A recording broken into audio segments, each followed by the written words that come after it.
Israel Hamas युद्ध के बीच Israeli प्रधानमंत्री बेंजामिन नेतन्याहू ने गाजा से अपनी कई बटालियनों को वापस बुला लिया है। इन इलाकों से सेना की वापसी के पीछे की वजह हमास के बड़े हमले बताए जा रहे हैं, जिनमें आईडीएफ को काफी तगड़ा नुकसान हुआ है। हालांकि इजरायली सेना युद्ध में मॉडर्न टेक्नोलॉजी के इस्तेमाल के लिए पूरी दुनिया में जानी जाती है, लेकिन इस सब के बीच एक ऐसा खुलासा हुआ है जिससे इस पूरे युद्ध में एक नया ट्विस्ट आ गया है और इसकी वजह से इजरायली सेना की जमकर किरकिरी भी हो रही है।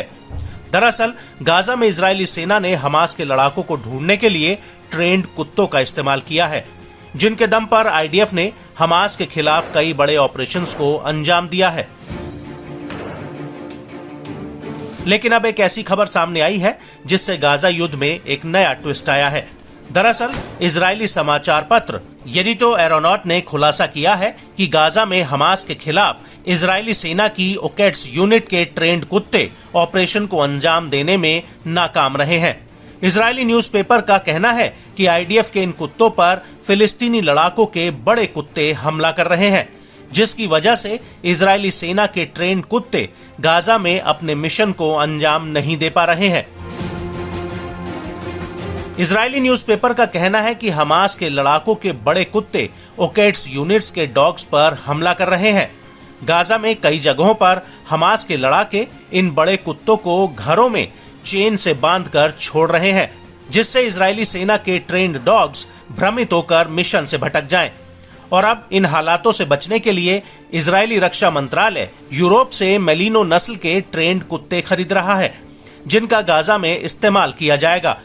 इसको लेकर रक्षा मंत्रालय ने प्रक्रिया भी शुरू कर दी है, जिसके तहत इजराइल का एक प्रतिनिधि मंडल यूरोप गया है, जो यहां से उम्दा नस्ल के कुत्तों का चयन करेगा।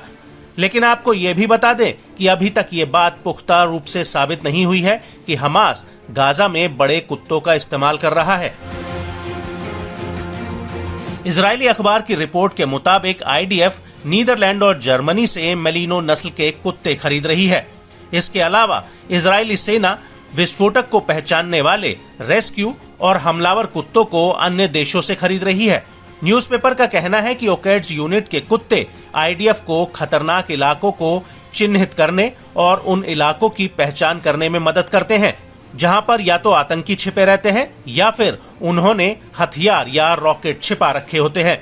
और कई मामलों में मिशन को अंजाम देते वक्त ये कुत्ते मारे भी गए हैं और खुद इजरायली सेना इन कुत्तों को हमास की गहरी सुरंगों में भेजती है, ताकि सुरंगों में बूबी ट्रैप का पता लगाया जा सके। और इजराइल के न्यूज़पेपर का यह भी कहना है कि गाजा में अभी तक ओकेट्स यूनिट के 17 ट्रेन डॉग्स मारे गए हैं और हमास के लड़ाके आईडीएफ के इन कुत्तों को गुमराह या फिर डराने के लिए गाजा के खंडर पड़े घरों में बड़े कुत्तों को चेन से बांधकर छोड़ देते हैं, जिससे आईडीएफ के कुत्ते मिशन से भटक जाते हैं।